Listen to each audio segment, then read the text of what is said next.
नमस्कार दोस्तों, आज के इस वीडियो में हम समझेंगे शिलोंग शिप का dangerous journey, straight of hormones इतना इंपॉर्टेंट क्यों है, वॉर का इंडिया के पेट्रोल और एलपीजी पर क्या इम्पैक्ट हो सकता है और इंडिया ने इस क्राइसिस से बचने के लिए क्या स्टेप लिए हैं। तो चलिए शुरू करते हैं ये वीडियो।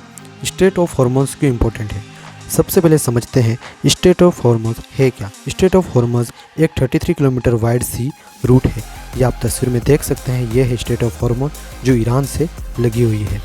हाँ जी, मिडिल ईस्ट को दुनिया एक बाकी हिस्सों से कनेक्ट करती है। यहाँ से गुजरता है 20% वर्ल्ड का क्रूड ऑयल, 20% वर्ल्ड का नेचुरल गैस और 20% वर्ल्ड की एलपीजी।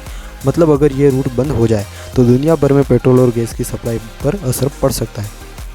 वेस्ट एशिया वॉर का इम्पैक्ट, अभी वेस्ट एशिया में टेंशन बहुत ज़्यादा बढ़ चुकी है। कॉन्फ्लिक्ट इन्वॉल्व करता है ईरान, इजराइल और अमेरिका के बीच में। फरवरी 2026 में मिलिट्री स्ट्राइक है। बेड स्ट्रेट ऑफ हॉर्मोन्स एक वॉर जोन बन गया है। इस वजह से बहुत सारे शिप्स वहां से गुजरना अवॉइड कर रहे हैं। शिलोंग ऑयल टैंकर का डेंजरस जर्नी। अब बात करते हैं उस शिप की जो न्यूज़ में है। शिप का नाम है शिलोंग सुजमैक्स टैंकर। यह आप देख सकते हैं इसकी तस्वीर। यह शिप सऊदी अरेबिया के रास तोरना पोर्ट से ऑयल लेकर इंडिया के लिए निकला था। इस टैंकर में लगभग 1,35,000 मीट्रिक टन क्रूड ऑयल था और ये ऑयल इंडिया के मुंबई पोर्ट जावा डीप टर्मिनल पर डिलीवर किया गया। इलेक्ट्रॉनिक सिस्टम का फेल हो जाना। जब शिप स्ट्रेट ऑफ हॉर्मोन्स के पास पहुंचा तब एक शॉकिंग चीज़ हुई। शिप का इलेक्ट्रॉनिक नेविगेशन सिस्टम सडनली बंद हो गया। इसमें इंक्लूड था GPS signals, automatic identification system. IES एक ऐसा सिस्टम होता है जो शिप की लोकेशन, स्पीड और डायरेक्शन ब्रॉडकास्ट करता है ताकि कॉलिजन अवॉइड हो सके। लेकिन वॉर जोन में जीपीएस स्पूफिंग और ज़मीन की वजह से ये सिग्नल कम नहीं कर रहे थे। मैनुअल नेविगेशन से सफ़र तय किया। इलेक्ट्रॉनिक सिस्टम बंद होने के बाद क्रू को ओल्ड स्टाइल नेविगेशन यूज़ करना पड़ा। ये आप देख सकते हैं इस वजह से, मतलब वैसे ही जैसे डिजिटल टेक्नोलॉजी से पहले शिप चलाया जाता था। शिप के जो कैप्टन थे उनका नाम था सुखशांत सिंह संधू ने एक्सपीरियंस और ट्रेडिशनल नेविगेशन स्किल्स का यूज़ किया। सेकेंड ऑफिसर ने बताया कि उन्होंने सेकेंडरी नेविगेशन मेथड यूज़ किया। ये सफ़र बहुत रिस्की था क्योंकि वॉर जोन में फाइटर जेट्स और ड्रोन भी ऑपरेट कर रहे थे। तो इन कैप्टन साहब और पूरे क्रू मेंबर को भी सलाम है।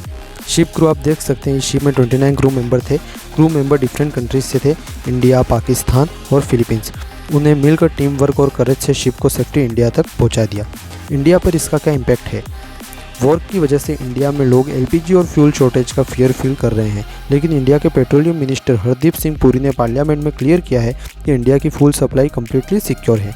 इंडिया ने क्या स्टेप्स लिए, इंडिया ने एनर्जी क्राइसिस से बचने के लिए कुछ इंपॉर्टेंट स्टेप्स लिए हैं जो हमको भविष्य में आने वाली घटनाओं से बचाएंगे। एलपीजी इंपोर्ट्स डाइवर्सिफाई करना। पहले इंडिया ज़्यादा एलपीजी गल्फ कंट्रीज से इंपोर्ट करता था, अब इंडिया नए कंट्रीज भी तलाशने शुरू कर देगा, जैसे अमेरिका, नॉर्वे, कनाडा, अल्जीरिया और रशिया।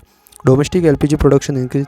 गवर्नमेंट ने रिफाइनरीज को ऑर्डर दिया है कि एलपीजी प्रोडक्शन बढ़ाया जाए। सिर्फ 5 दिन में एलपीजी प्रोडक्शन 28% बढ़ा दिया गया है। गैस सप्लाई प्रायोरिटी करें।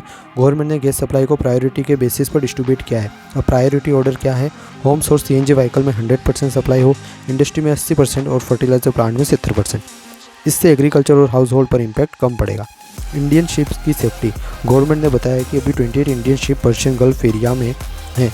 778 इंडियन सी फेयर्स वाहन काम कर रहे हैं। सिचुएशन ख़राब होने पर इंडियन नेवी एस्कॉर्ट भी प्रोवाइड कर सकती है।